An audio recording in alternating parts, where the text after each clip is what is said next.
Welcome, everyone, to our episode 39 of our podcast, Cultivating a New Generation.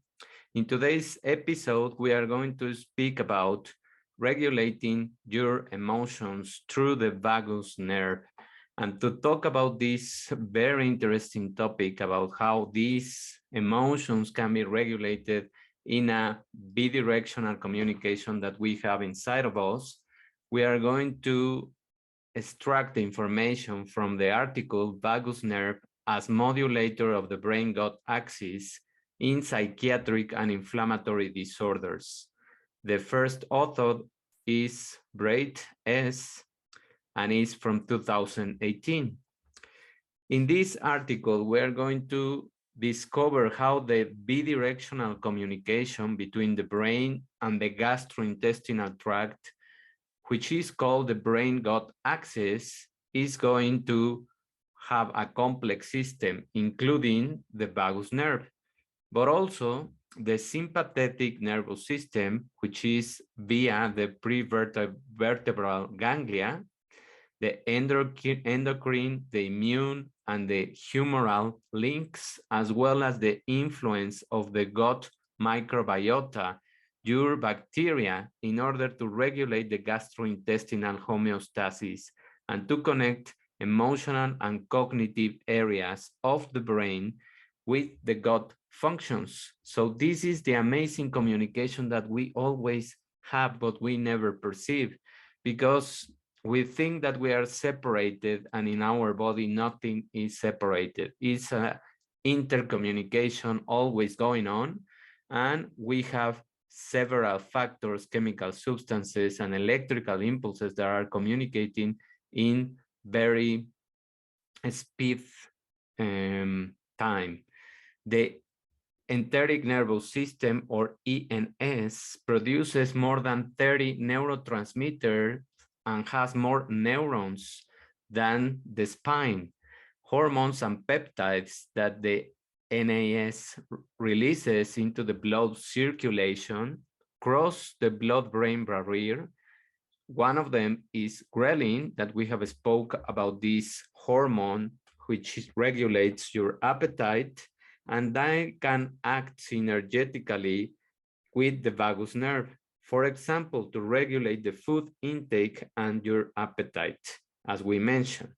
The brain-gut axis is becoming increasingly important as a therapeutic target for gastrointestinal and psychiatric disorders, such as the inflammatory bowel disease, IBD, depression, and post-traumatic stress, or PTSD. There are new treatments options for modulating the brain-gut axis. For example, vagus nerve stimulation and meditation techniques. So by trying to regulate your breathing techniques, concentrating yourself into a relaxing mode, these treatments have been shown to be beneficial in mood and anxiety disorder without using medications. The most important function of the vagus nerve, which has communication between your gut and the brain, is afferent, so it's on the outside, bringing information of your inner organs, such as gut, liver, heart, lungs, to the brain. So it communicates from the outside, which is all the organs that I mentioned, and it sends the information or concentrates the information to your brain.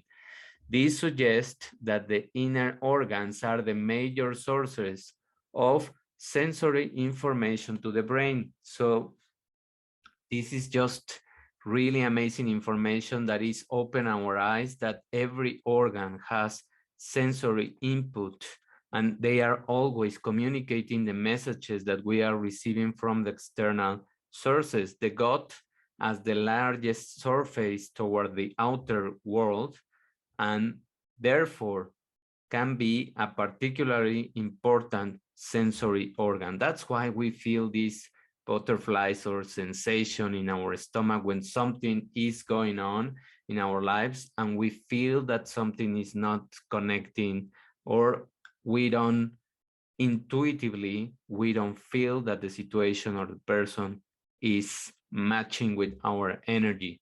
Together with the sympathetic nervous system, the parasympathetic nervous system is responsible for the regulation of vegetative functions by acting in opposition to each other. So one of them regulates all the functions that you are not even aware, and the other one is regulating the responses that you are going to expand to control these kind of processes, to regulate, to give you balance. The parasympathetic innervation causes a dilation or dilatation of your blood vessels and bronchioles, and a stimulation of your salivary glands. On the contrary, the sympathetic innervation leads to a constriction, stress of blood vessels, a dilation or dilatation of your bronchioles, an increase in heart rate, and a constriction of your intestinal and urinary sphincters. In the gastrointestinal tract, the activation of the parasympathetic nervous system increases bowel motility and glandular secretion. In contrast to it, the sympathetic activity leads to a reduction of intestinal activity and a reduction of blood flow to the gut, allowing a higher blood flow to the heart and the muscles when the individual faces existential stress. That's why whenever we are in a stressful situation, we have more energy to react, to fight or flight. So we have energy in our extremities to face the threat, but the other energy systems are depleted and they are shut down. So all of those processes become affected. Imagine that you are in a constant stress in your life. What are you doing to your organs, to all the signals? This is just so that you can reflect. Whenever you are under too much stress, you are affecting every organ inside of you. It is estimated that the human enteric nervous system contains about 100 to 500 million neurons. Yes, you heard correctly. 100 to 500 millions of neurons.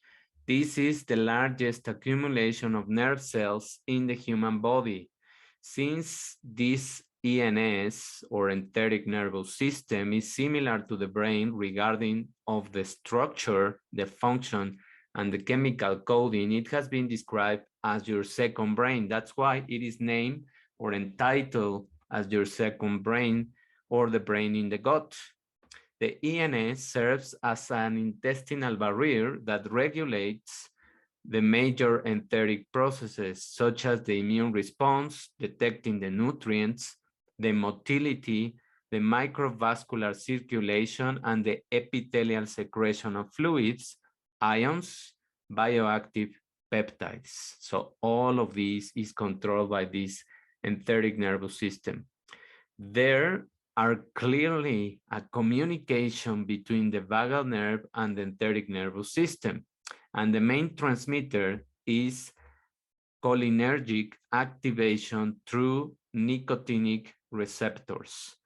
Interaction of these ENS and the vagal nerve as part of the central nervous system leads to a bidirectional flow of information. So in case, for example, of food intake, the vagal afferents innervating the gastrointestinal tract provide a rapid and discrete account of digestible food as well as circulating and stored fuels, while the vagal efferents, together with the hormonal mechanisms, could determine the rate of nutrient absorption, storage, and mobilization. Most of these hormones, such as the peptide cholecystokinin or CCK, ghrelin, and leptin, are sensitive to the nutrient content in the gut, and they are involved in regulating the short-term feelings of hunger and satiety. We have spoken about these hormones And it is extremely important that we understand that stress situations or emotional turmoil is going to activate also these kind of hormones. So even or in spite of you feeling hunger, probably it's not something that you are really needing to eat. You just need to regulate the kind of emotions that you are having instead of feeling that with food, because this is a mixed signal because of the stress. In response to pathogens, for example, and other injurious stimuli, tumor necrosis factor alpha or TNF alpha, which is a cytokine, is produced by activated macrophages, dendritic cells, and other cells in the mucosa. All of these cells are patrolling all of your enteric linings, and they are detecting everything that can be a threat for your immunity or that is external. Together with this, the prostaglandins and interferons, in this case, the TNF alpha, is an important mediator of the local and systemic inflammation and increases the cause of cardinal clinical signs of inflammation. So this is very local inflammation, including feeling heat, swelling, pain, and redness. Counter-regulatory mechanisms such as immunologically competent cells and anti-inflammatory cytokines normally limit the acute inflammatory response and prevent the spread of inflammatory mediators into the bloodstream. So they are interacting together always. They are patrolling, they are detecting pathogens, they are detecting nutrients that can be perceived as toxins, and they will create an immune response, but they will also release many of the substances that will regulate this response. A pilot study that examined the application of the vagal nervous system in 60 patients with treatment-resistant depressive disorder showed a significant clinical improvement in 30 to 37% of the patients and a high tolerability. 5 years later, the stimulation of the vagus nerve for the treatment of the refractory repression was approved by the FDA. Since then, the safety and efficacy of this kind of therapy with the vagus nerve system in depression has been demonstrated in numerous observational studies. So we are seeing here that regulating our gut, regulating the responses, regulating the breathing, regulating your stress is extremely important in order to prevent refractory depression. In chronic VNS for depression, the PET scans or the images of your brain show a decline in resting brain activity and the ventromedial prefrontal cortex, which projects to the amygdala and other brain regions, modulating your emotion. VNS results in chemical changes in monoamine metabolisms in these regions, possibly resulting in antidepressant action. This is such an amazing connection that we have in the vagus nerve system, how it releases this kind of monoamines, which are peptides, which are hormones in this case, neurotransmitters that are going to have an antidepressant action. So we already have all the tools, we already have all the chemical substances. We don't need artificial things. We don't need this kind of medications unless you have a very chronic imbalance and you have let also yourself be leading to that point. But whenever we feel stress, we just have to breathe and have to regulate our own bodies, and we can detect and we can become more sensitive to those messages instead of paying attention to these notifications of the phone, for example. It is very often that you just listen to a small noise of your phone and you immediately react. You have a very sensitive auditory capacity to detect the notifications, but how often do you detect the notifications of your own gut, of your stress? How do you regulate yourself? This is the question, and this is the medicine. The relationship between monoamine and antidepressant action has been shown by various types of evidence. All drugs that increase monoamines, such as serotonin, for example, or it is also called hydroxytryptamine receptors, which binds to these kind of receptors, norepinephrine or dopamine in the synaptic cleft, so in the union of the neurons, have antidepressant properties. Accordingly, depletion of these monoamines induces depressive symptoms in individuals who have an increased risk of depressions. So which are the key neurotransmitters that we have to be more aware of? Serotonin, norepinephrine, and dopamine. These are the ones that will regulate your emotions in order to create a much better connection between your gut and your brain. Accordingly, depletion of these monoamines induces depressive symptoms in individuals who have an increased risk of these kind of episodes of depression. BNS leads to an enhancement of the firing activity of norepinephrine neurons, and consequently an increase in the firing activity of serotonin neurons. Thus, BNS, or the vagus nerve system, was shown to increase the norepinephrine concentration in the prefrontal cortex. So all of these amazing therapies that we are seeing here are regulating your system in order to create a much better release of neurotransmitters and connections, and they are working together, they are collaborating, they are self-regulating by themselves. This is such an important message in how we should work. If our bodies work like this, if our bodies collaborate all the time, if all of these chemical substances and impulses and organs and sensory systems are perfectly working for you 24/7, 365 days, all the time, why, as humans, we cannot collaborate with each other? We cannot respect each other. We cannot work in order to expand and impulse humanity instead of judging and attacking other persons just because you have a different opinion. So just think about those things, because your body is giving you a lot of learning messages.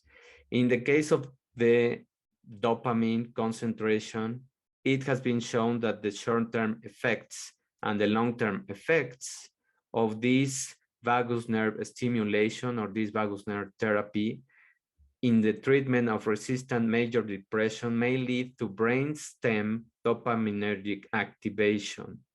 12 months, a year with this kind of therapy. Dopamine is a catecholamine that to a large extent is synthesized in the gut. Yes, you heard correctly. It's not in the brain, it's in the gut. And it plays a crucial role in the reward system of the brain.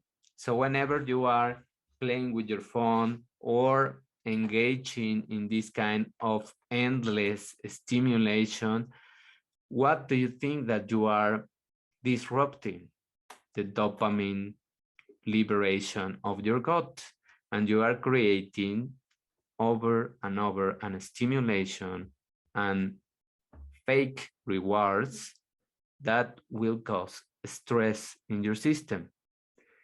Further, beneficial effects of these BNS treatments might be exerted through monoamine independent way. So we have another system which doesn't use these neurotransmitters.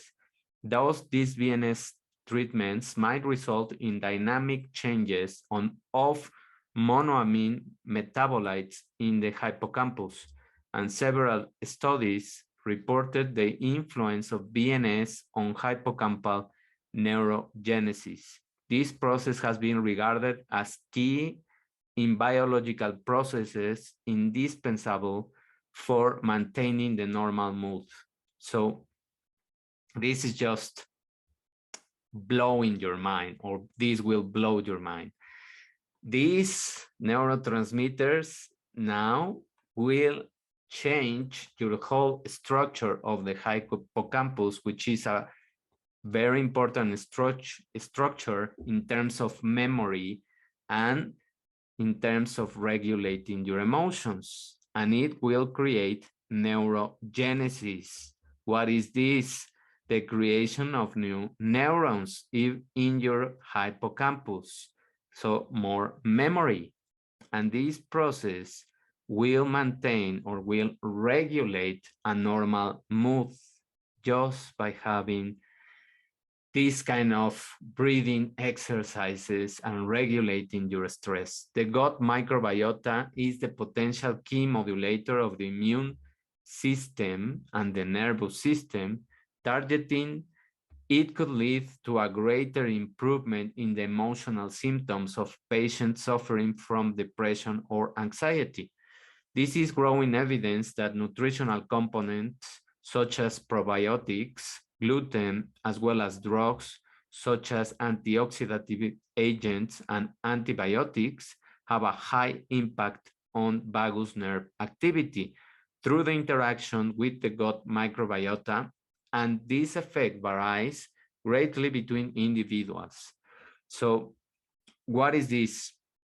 In many animal studies have provided evidence that the microbiotic communication with the brain involves the vagus nerves, and this interaction can lead to mediating effects on the brain and subsequently on your behavior. So probiotics, of course, they are good for your microbiota, but antibiotics are not good for your microbiota, and any kind of artificial compounds or processed foods, sugary foods, all of these change your microbiota and will disrupt your mood and your behaviors. So just pay attention to those things. Some of them can be positive, some of them can have a negative effect. Distinguishing between both is extremely important to identify where are you having problems. Is it in your gut? Is it in the things that you are consuming? Is it in the things that you are being stimulated with? Or is something that is beyond and it has a trauma experience? We are going to get there. Post-traumatic stress disorder, or PTSD, is an anxiety disorder that can develop after trauma and is characterized by experiencing intrusive memories, flashbacks, hypervigilance, nightmares, social avoidance, and social dysfunctions. People who suffer from PTSD tend to live as though they are under a permanent threat. They exhibit fight and flight behavior on a perpetual behavioral shutdown and dissociation. So they have extremely acute reactions to stress with no possibility of reaching a calm state and developing positive social interactions. This PTSD syndrome affects many people more and more because they have experienced more emotional trauma. Over the time, these maladaptive autonomic responses, they will lead to the development of an increased risk for psychiatric comorbidities, such as, for example, addiction and cardiovascular diseases. This is one of the syndromes that can be treated with these VNS treatments. Post-traumatic stress disorder, or PTSD, symptoms are partly mediated by the vagus nerve. There is evidence for diminished parasympathetic activity in PTSD, indicating an autonomic imbalance. The vagal control of the heart rate via the myelinated vagal fibers varies with respiration. So exercising your respiration. Thus, the vagal influence on the heart can be evaluated by quantifying an amplitude of rhythmic fluctuations in the heart rate or the respiratory sinus arrhythmia, RSA. As recent study has demonstrated a reduced resting RSA in veterans with PTSD. Further, these patients with PTSD have been shown to have lower high-frequency heart rate variability than healthy controls. So these VNS therapy or treatments are extremely important for this kind of syndrome so that you don't use medications or drugs that will damage many more organs. Vagus nerve stimulation has shown promise as a therapeutic option in the treatment of these resistant anxiety disorders, including the PTSD. Chronic VNS has been shown to reduce anxiety in rats and improve scores on the Hamilton Anxiety Scale in patients, in humans, suffering from treatment-resistant depression. So if the medication is not working for you, or you feel that you are having much more secondary effects from these kind of medications, this VNS therapy is extremely important for you and is a very good option. When stimulated, the vagus nerve sends signals to the neurotransmitter system, and this sends direct projections to the amygdala and the hypothalamus. This kind of nerve that we have also, which is called the nucleus tractus solitarius, or NTS, is communicating the information from your vagus nerve to all of the afferent areas and is regulating your amygdala, which is in charge of your emotional responses. And also it's regulating your hippocampus and your cortex. There are clinical evidence for the efficacy of mindfulness-based stress reduction, which is also abbreviated MBSR, in the treatment of PTSD. During these sessions of mindfulness, slow breathing and low exhalation phases lead to an increase in the parasympathetic tone. So you are regulating your different kind of nervous systems. You are sending a signal that you are relaxed, and you are creating a homeostasis in your gut. In addition to this, clinical studies have demonstrated that the effectiveness of yoga as a therapeutic intervention for PTSD and the dissociation through a down regulation of the stress response is extremely important. Yoga practices have been proved to decrease symptoms in PTSD after natural disasters. Yoga responsive anxiety disorders, including PTSD, go together with low heart rate variability and low GABA activity. GABA is a neurotransmitter that creates calm and peace in your mind. So the more we liberate this kind of substance, the more regulated we are. The interaction of the prefrontal cortex, the hippocampus, the amygdala, in conjunction with the inputs of the autonomous nervous system and the GABA system provide a network through which yoga-based practice may decrease the symptoms. Imagine that with just these kind of techniques of mindfulness, meditation, yoga, you can enter into a state where your body starts decreasing the stress responses, starts producing these kind of neurotransmitters, and it links this amazing network of GABA and the prefrontal cortex projections or your neurons, so that you can create the overactivity of your amygdala and reducing the stress symptoms. Isn't this amazing? how with simple things we can regulate ourselves instead of being dependent or addicted to these kind of pharmaceutical drugs. Well, this is just so that you know more about your body instead of knowing more about your phone. Inflammatory bowel disease also comprises two disorders, for example, ulcerative colitis or UC and Crohn's disease, which is the gluten. Well, one of the symptoms is gluten allergy. The hallmark of this IBD, inflammatory bowel disease, is chronic, uncontrolled inflammation of the gastrointestinal mucosa.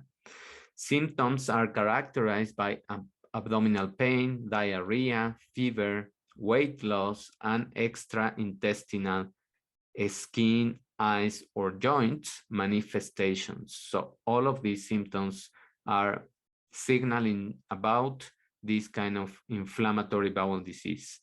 An increasing number of studies have shown benefits with relaxation-related treatment of IBD with this kind of BNS therapy or mindfulness or yoga or any other kind of meditations. For example, a randomized controlled trial of a relaxation training intervention compared to a control group has shown decrease in pain as well as decreased anxiety levels and improvements in quality of life.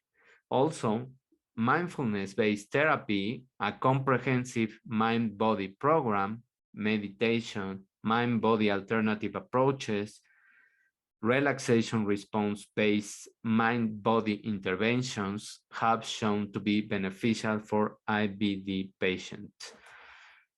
So, and this is just to summarize and to give you a very deep knowledge about how your enteric nervous system, your vagus nerve, all of your neurotransmitters, what you eat, what you look, what you listen, and all of your senses are connected and they are collaborating and they are interacting and you are overstimulating many of them.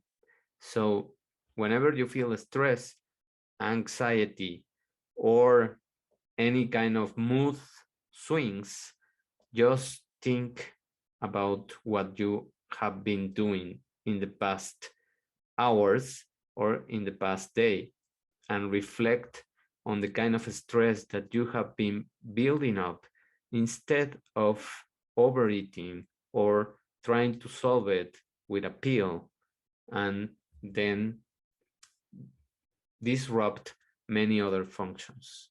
I hope that this knowledge about how your own body is self-regulating helps you to understand that stress can come in different forms, in different phases, from different sources, but it is always connected in your body. And your body is sending you notifications all the time. So instead of having an acute awareness of the notifications of your phone, start paying attention of the notification of your gut, and you will create much better health. Thank you for paying attention. If you like the episode, please help me to share it with your family, with your friends, in your platforms, and I will really, really appreciate. Thank you, and we'll listen to each other on the next episode. Bye.